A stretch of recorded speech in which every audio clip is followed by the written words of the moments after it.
The Middle East's uneasy calm shattered on June 14, 2025, as a long-simmering rivalry erupted into a full-blown crisis.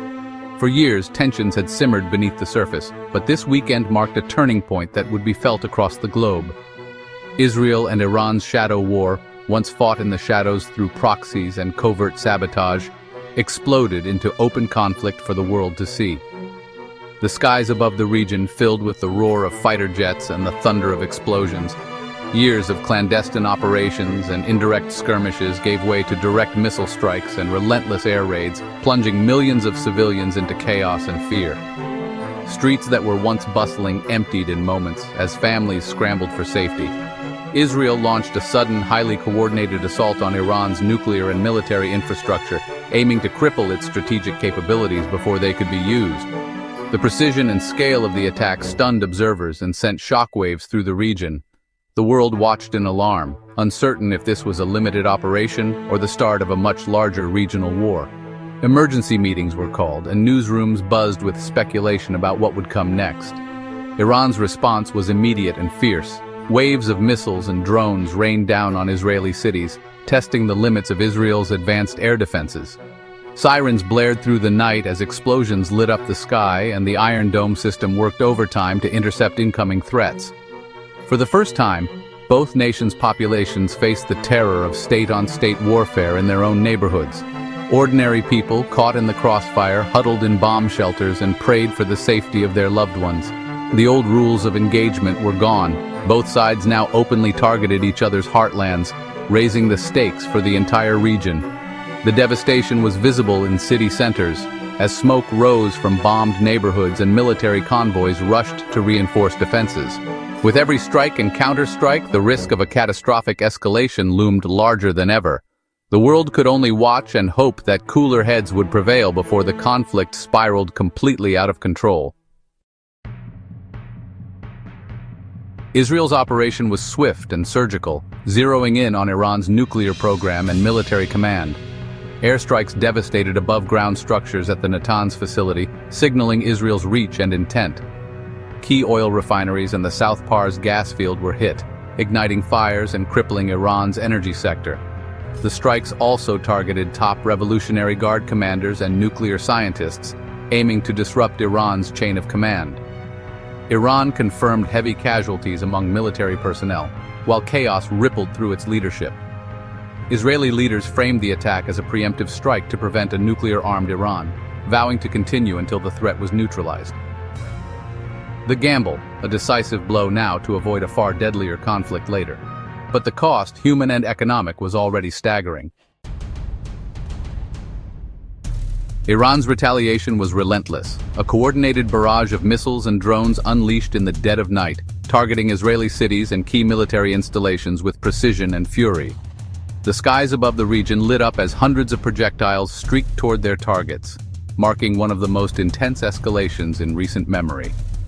Israel's Iron Dome and allied defense systems sprang into action, intercepting many incoming threats in a dramatic display of technology and resolve.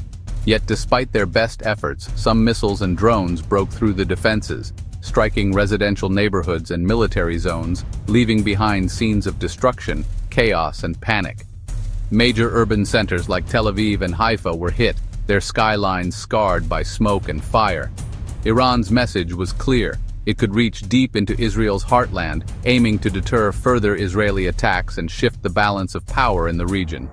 The psychological toll was immediate and profound.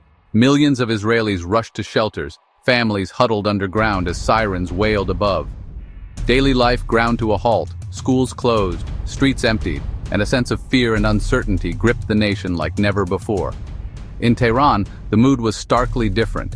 State media hailed the strikes as righteous vengeance, and crowds poured into the streets, waving flags and celebrating what they saw as a powerful response to Israeli actions. The government used the moment to rally public support and project strength. Iran's deployment of advanced missiles and drones tested Israel's multi-layered defenses, exposing vulnerabilities and proving that its arsenal could inflict real, tangible damage on both military and civilian targets. Both sides quickly claimed success, but beneath the rhetoric, the exchange revealed a grim truth. Any future conflict between these powers would bring devastation on a scale neither side could fully control or contain. The cycle of attack and reprisal now threatened to spiral out of control, with each side preparing for the possibility of even greater escalation. As the world watched in alarm, leaders scrambled to prevent a wider war. The international community braced for what might come next, knowing the stakes had never been higher. The true victims of this conflict were the civilians trapped between the warring states, forced to navigate a world suddenly torn apart by violence.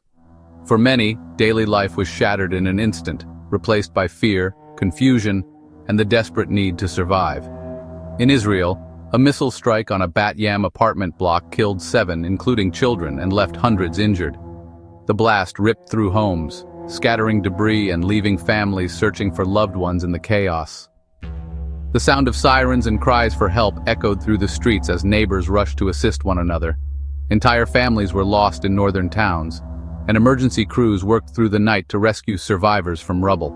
The devastation was overwhelming, with homes reduced to piles of concrete and twisted metal. Volunteers and first responders risked their lives, digging with bare hands to reach those trapped beneath the ruins. In Iran, Israeli strikes on Tehran's residential areas collapsed a 14-story building, killing 60, nearly half of them children. The destruction left entire neighborhoods unrecognizable, and families gathered in shock, mourning the loss of loved ones and searching for any sign of hope amid the devastation. Panic swept both nations as families fled, hospitals overflowed, and communities mourned. Streets once filled with laughter and daily routines became scenes of chaos, with people carrying what little they could as they sought safety. The sense of loss was palpable, uniting strangers in shared grief. By Saturday night, Iran reported 78 dead and over 300 wounded. Israel's toll stood at 13 dead, with hundreds more injured. Hospitals struggled to keep up, and the names of the missing and dead grew longer by the hour, each one a story cut short. These numbers are more than statistics. They represent shattered lives and futures. Every lost child, every grieving parent, is a reminder of the human cost of war, echoing in the empty rooms and broken dreams left behind. Emergency services on both sides were overwhelmed, struggling to cope with the scale of destruction. Paramedics and firefighters worked around the clock, often without rest, driven by the hope of saving just one more life. The war's cost was measured not just in military terms, but in the suffering of ordinary people. Families huddled in makeshift shelters, clinging to memories of home, while aid workers tried to provide comfort amid the uncertainty. As leaders traded threats, civilians paid the highest price, enduring loss, fear, and heartbreak as the world watched, hoping for peace that seemed just out of reach. In the aftermath, leaders on both sides doubled down, leaving little room for compromise.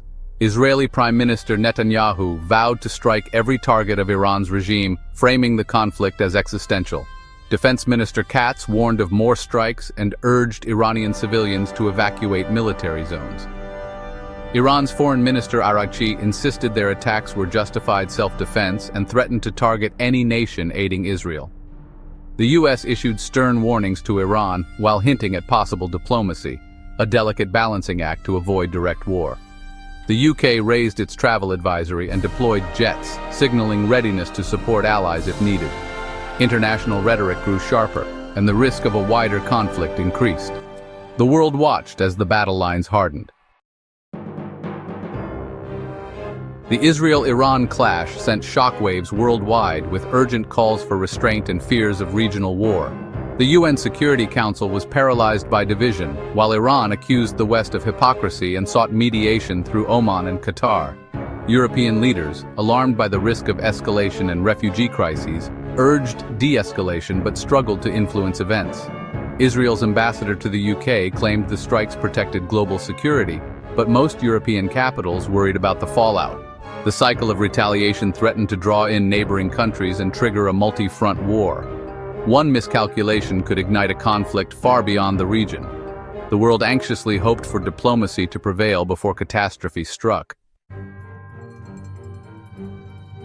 The conflict's economic shockwaves were immediate. Oil prices soared, fueling global inflation and uncertainty. Israeli strikes on Iran's energy sector threatened a major portion of the world's supply, while airspace closures and shipping risks disrupted trade. Airlines rerouted flights, El Al canceled operations, and shipping insurance costs skyrocketed, snarling global supply chains. In the UK, Jewish communities braced for backlash, increasing security amid fears of terror attacks and anti-Semitism. The war's reach extended far beyond the battlefield, sowing anxiety and division worldwide. Infrastructure damage in both countries will take years and billions to repair, crippling economies and delaying recovery. In Israel, industrial hubs suffered pipeline and refinery shutdowns. In Iran, the energy sector was devastated. The mutual destruction of economic assets deepened the crisis for ordinary citizens. The world felt the pain of a distant war in their daily lives. The conflict quickly expanded as Iran's regional proxies joined the fight, threatening a multi-front war.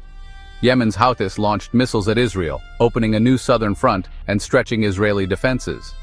Iran's axis of resistance signaled that any attack on its soil would trigger coordinated responses from allies across the region. The U.S. provided crucial missile defense support to Israel, blurring the line between ally and combatant and raising the risk of direct confrontation with Iran. Tehran threatened to target US, UK, and French bases if support continued, escalating tensions further. Meanwhile, a shadow war of espionage intensified, with arrests and accusations fueling mistrust. The battlefield now spanned from open skies to covert operations, making the conflict even more unpredictable. As violence subsided, the region stood at a crossroads, on the edge of all-out war or a fragile peace. Both sides weighed their next moves, knowing another strike could ignite a wider conflict. Back-channel talks via Oman and Qatar hinted at a possible diplomatic off-ramp, but trust was in short supply. President Trump's mention of a deal offered a sliver of hope, but the path to peace was steep and uncertain. Humanitarian groups and ordinary citizens pleaded for a ceasefire to halt the suffering. The world's hopes rested on leaders choosing restraint over escalation. The events of June 2025 changed the Middle East forever, whether for better or worse.